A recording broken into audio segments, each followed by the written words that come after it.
CHAPTER 15 THEFETOFTHE casting. During the 8 months, which were employed in the work of excavation, the preparatory works of the casting had been carried on simultaneously with extreme rapidity. A stranger arriving at Stones Hill would have been surprised at the spectacle offered to his view. At 600 yards from the well, and circularly arranged around it as a central point, rose 1,200 reverberating ovens, each 6 feet in diameter, and separated from each other by an interval of 3 feet. The circumference occupied by these 1,200 ovens presented a length of 2 miles, being all constructed on the same plan, each with its high quadrangular chimney. They produced a most singular effect. It will be remembered that on their third meeting the committee had decided to use cast iron for the Columbiad, and in particular the white description.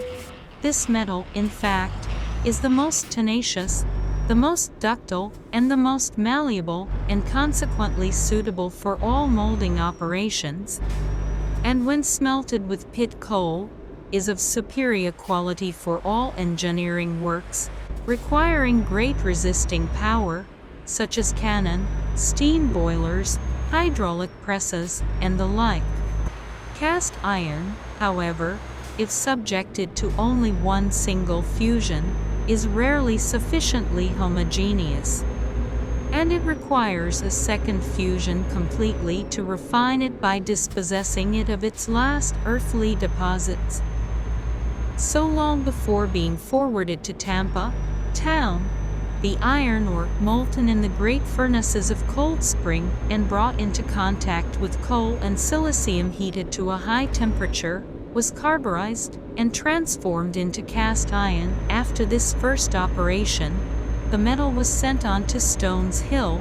They had, however, to deal with 136 million pounds of iron, a quantity far too costly to send by railway. The cost of transport would have been double that of material. It appeared preferable to freight vessels at New York, and to load them with the iron in bars. This, however, required not less than 68 vessels of 1,000 tons, a veritable fleet, which, quitting New York on the 3rd of May, on the 10th of the same month ascended the Bay of Espiritu Santo, and discharged their cargoes, without dues, in the port at Tampa town. Thence the iron was transported by rail to Stones Hill, and about the middle of January, this enormous mass of metal was delivered at its destination. It will easily be understood that 1,200 furnaces were not too many to melt simultaneously these 60,000 tons of iron. Each of these furnaces contained nearly 140,000 pounds weight of metal. They were all built after the model of those which served for the casting of the Rodman gun. They were trapezoidal in shape, with a high elliptical arch. These furnaces, constructed of fireproof brick, were especially adapted for burning pit coal, with a flat bottom upon which the iron bars were laid. This bottom, inclined at an angle of 25 degrees, allowed the metal to flow into the receiving troughs, and the 1,200 converging trenches carried the molten metal down to the central well. The day following that on which the works of the masonry and boring had been completed, Barbicane set to work upon the central mold. His object now was to raise within the center of the well, and with a coincident axis, a cylinder 900 feet high and 9 feet in diameter, which should exactly fill up the space reserved for the bore of the Columbiad. This cylinder was composed of a mixture of clay and sand, with the addition of a little hay and straw. The space left between the mold and the masonry was intended to be filled up by the molten metal, which would thus form the walls 6 feet in thickness. This cylinder, in order to maintain its equilibrium, had to be bound by iron bands and firmly fixed at certain intervals by cross clamps fastened into the stone lining. After the castings, these would be buried in the block of metal, leaving no external projection. This operation was completed on the 8th of July, and the run of the metal was fixed for the following day.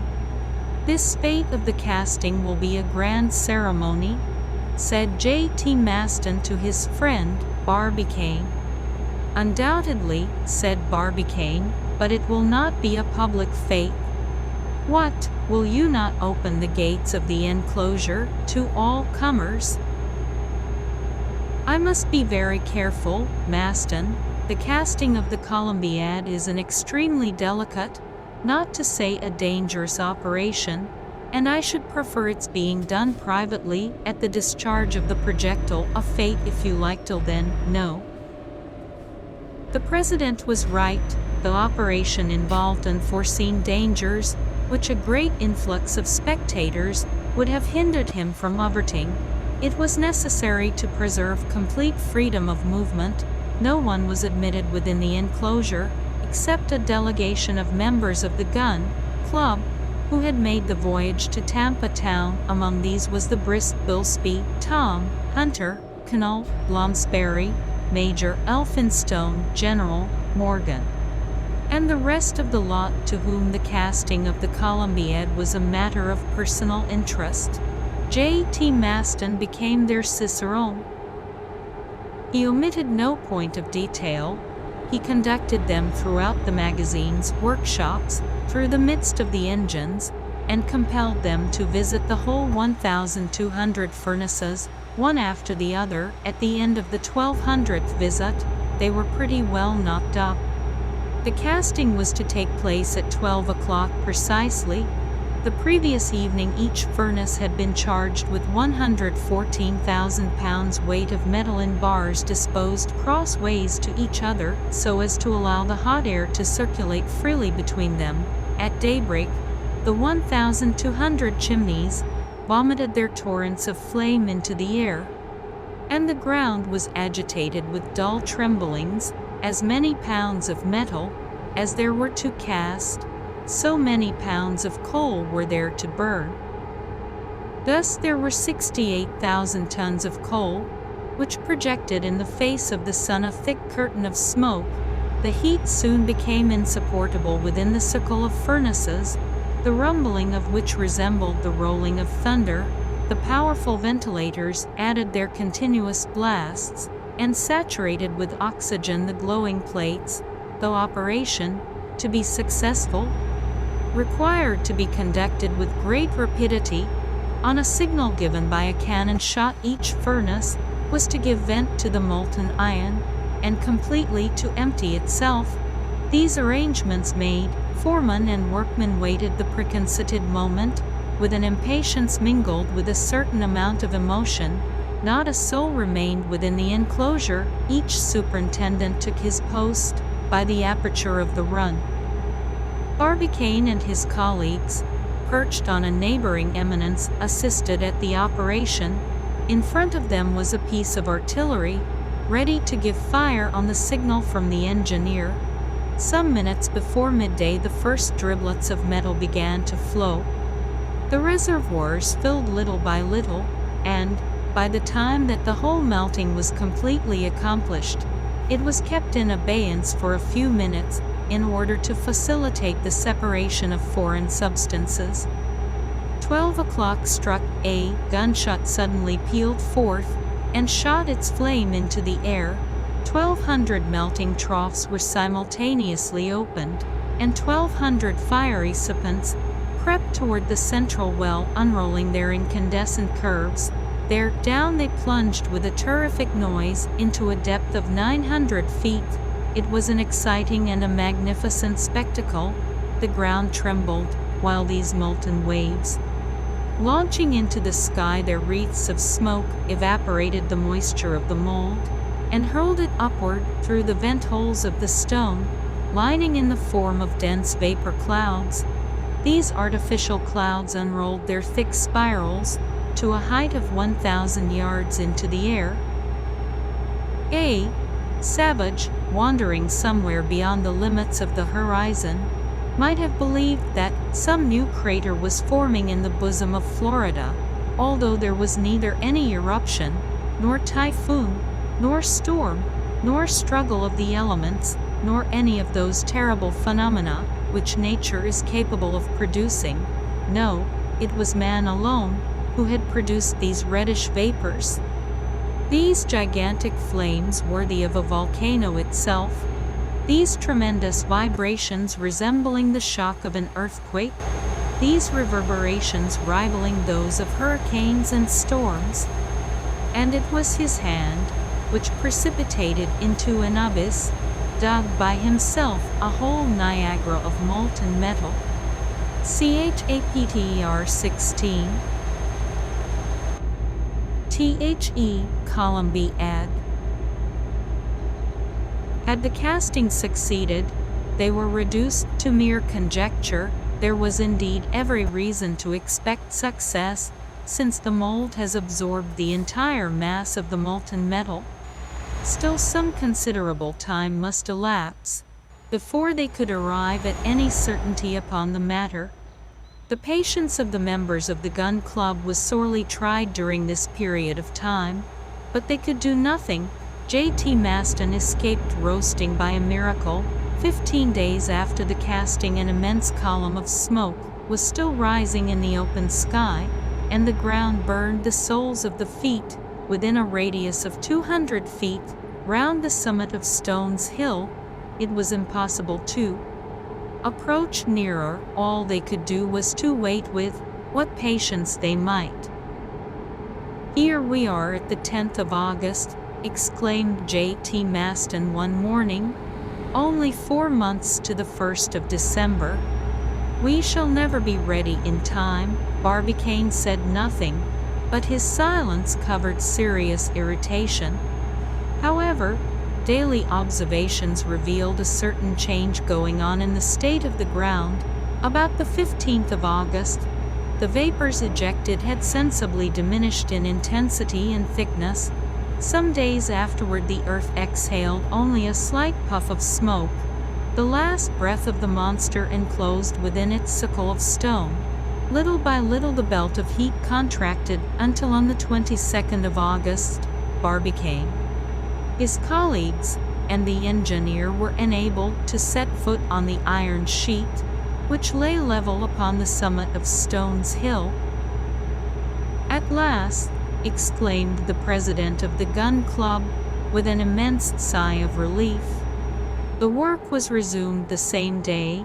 They proceeded at once to extract the interior mold for the purpose of clearing out the boring of the piece. Pickaxes and boring irons were set to work without intermission. The clayey and sandy soils had acquired extreme hardness under the action of the heat.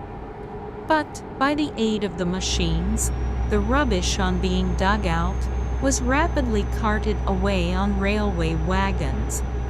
And such was the ardor of the work, so persuasive the arguments of Barbicane's dollars, that by the 3rd of September all traces of the mold had entirely disappeared. Immediately the operation of boring was commenced, and by the aid of powerful machines, a few weeks later, the inner surface of the immense tube had been rendered perfectly cylindrical, and the bore of the piece had acquired a thorough polish. At length, on the 22nd of September, less than a 12-month after Barbicane's original proposition, the enormous weapon, accurately bored and exactly vertically pointed, was ready for work. There was only the moon now to wait for, and they were pretty sure that she would not fail in the rendezvous. The ecstasy of J.T. Maston knew no bounds, and he narrowly escaped a frightful fall while staring down the tube. But for the strong hand of Colonel Blomsberry, the worthy secretary, like a modern Erostratus, would have found his death in the depths of the Columbiad. The cannon was then finished. there was no possible doubt as to its perfect completion, so, on the 6th of October, Captain Nicholl opened an account between himself and President Barbicane, in which he debited himself to the latter in the sum of $2,000. One may believe that the captain's wrath was increased to its highest point and must have made him seriously ill. However, he had still 3 bets of $3,000, $4,000, and $5,000 respectively, and if he gained 2 out of these, his position would not be very bad, but the money question did not enter into his calculations. It was the success of his rival in casting a cannon, against which iron plates 60 feet thick would have been ineffectual, that dealt him a terrible blow. After the 23rd of September, the enclosure of Stones Hill was thrown open to the public, and it will be easily imagined what was the concourse of visitors to this spot. There was an incessant flow of people to and from Tampa town and the place, which resembled a procession, or rather, in fact, a pilgrimage. It was already clear to be seen that, on the day of the experiment itself, the aggregate of spectators would be counted by millions, for they were already arriving from all parts of the earth. Upon this narrow strip of promontory, Europe was emigrating to America. Up to that time, however, it must be confessed, the curiosity of the numerous comers was but scantily gratified. Most had counted upon witnessing the spectacle of the casting, and they were treated to nothing but smoke. This was sorry food for hungry eyes. But Barbicane would admit no one to that operation. Then ensued grumbling, discontent, murmurs.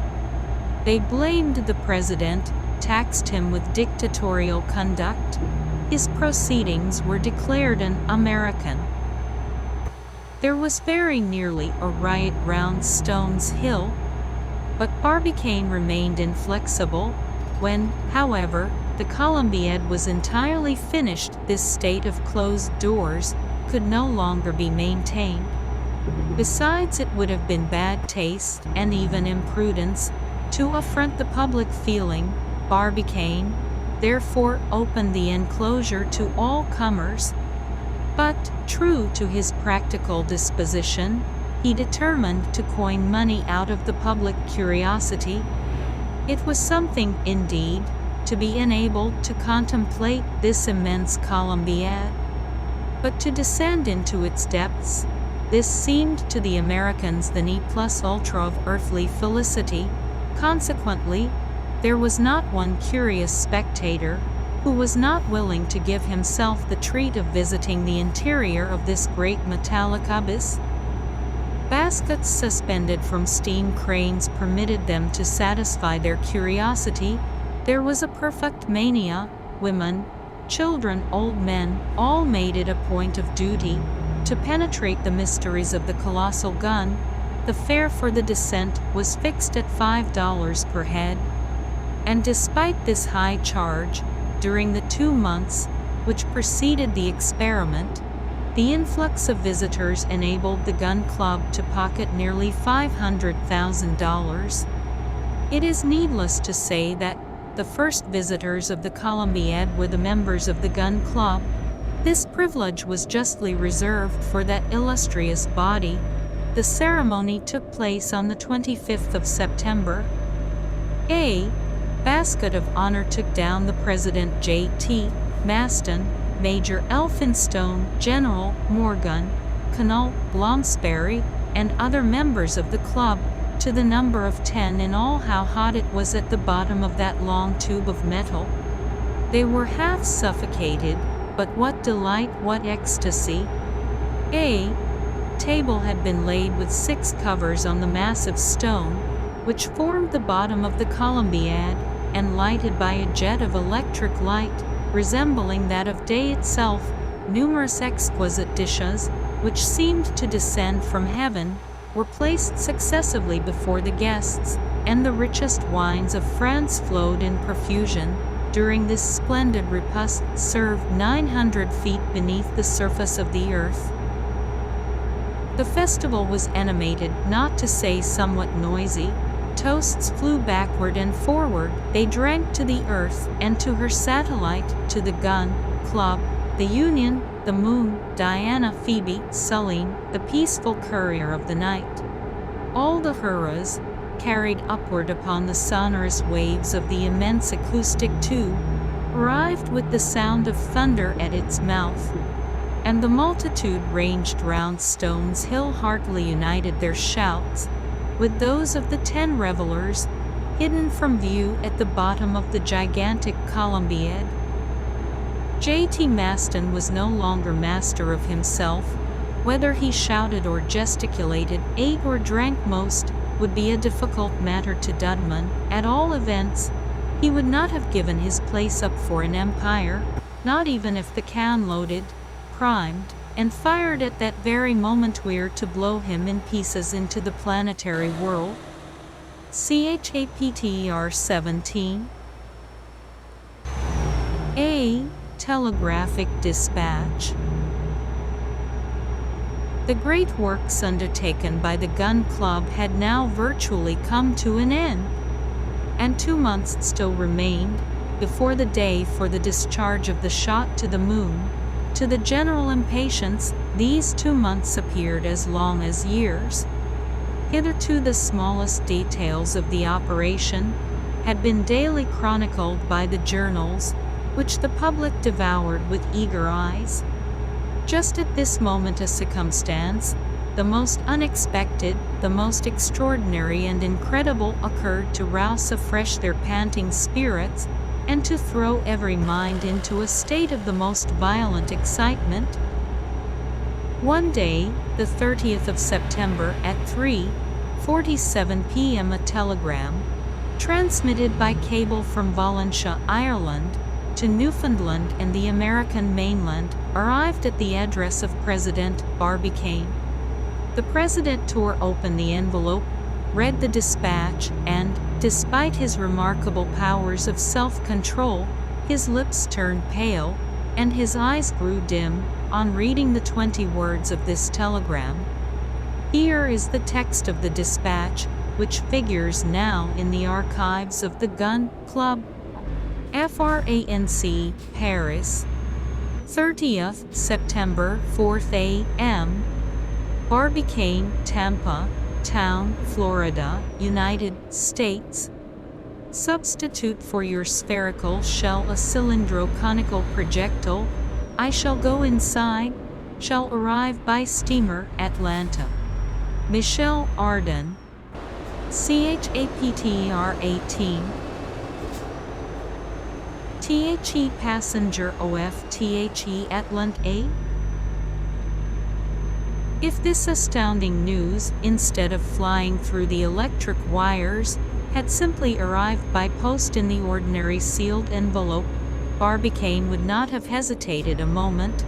He would have held his tongue about it, both as a measure of prudence, and in order not to have to reconsider his plans.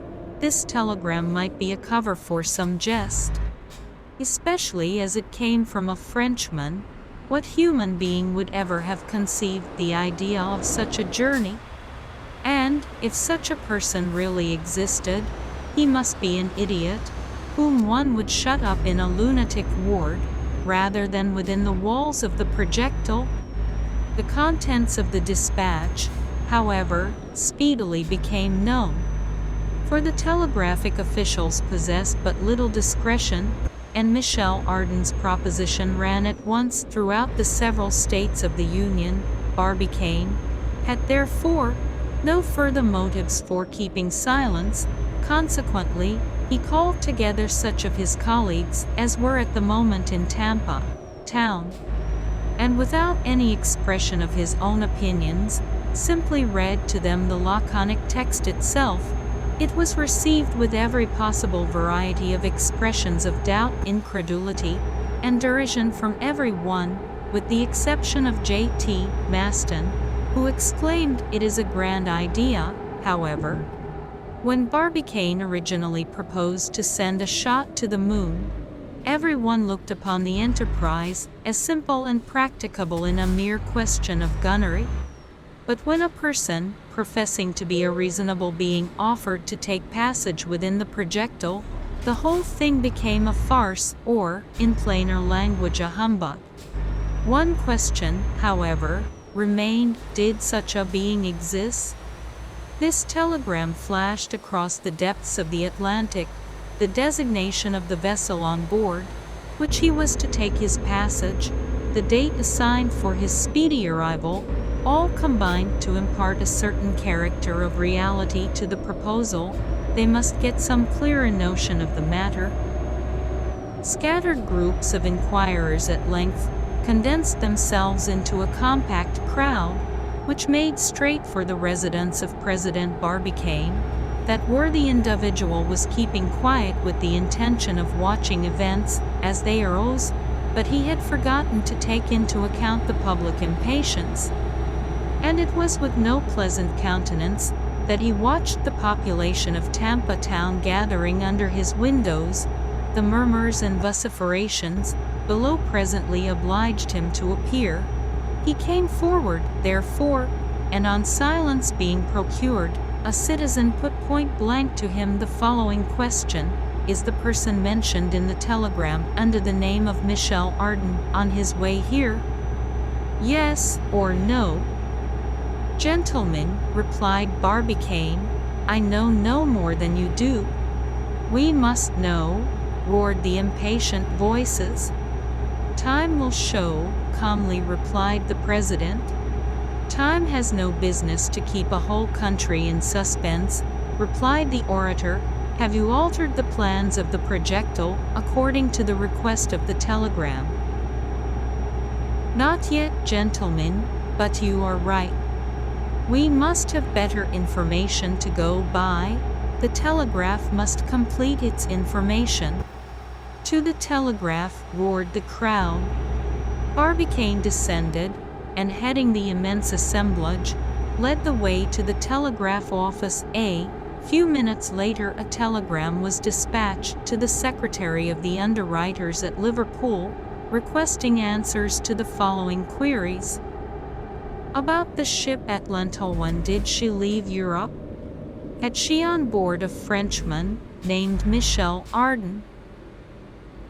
2 hours afterward Barbicane received information, too exact to leave room for the smallest remaining doubt.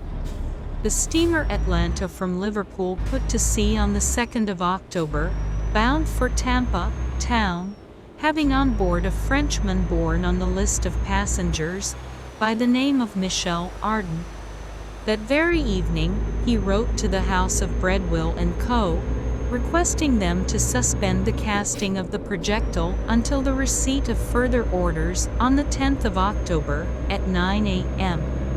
The semaphores of the Bahama Canal signaled a thick smoke on the horizon. 2 hours later a large steamer exchanged signals with them. The name of the Atlanta flew at once over Tampa town. At 4 o'clock the English vessel entered the Bay of Espiritu Santo. At 5 it crossed the passage of Hillsborough Bay at full steam. At 6 she cast anchor at Port Tampa. The anchor had scarcely caught the sandy bottom when 500 boats surrounded the Atlanta, and the steamer was taken by assault. Barbicane was the first to set foot on deck, and in a voice of which he vainly tried to conceal the emotion, called Michel Ardan. Here, replied an individual perched on the poop. Barbicane, with arms crossed, looked fixedly at the passenger of the Atlanta. He was a man of about 42 years of age, of large build, but slightly round-shouldered. His massive head momentarily shook a shock of reddish hair, which resembled a lion's mane.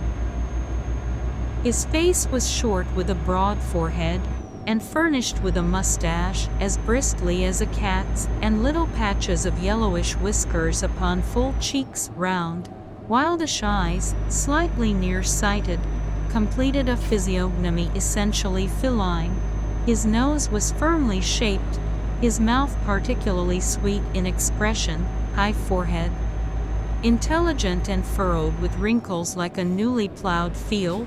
The body was powerfully developed and firmly fixed upon long legs, muscular arms, and a general air of decision, gave him the appearance of a hardy, jolly companion. He was dressed in a suit of ample dimensions, loose neckerchief, open shirt collar, disclosing a robust neck.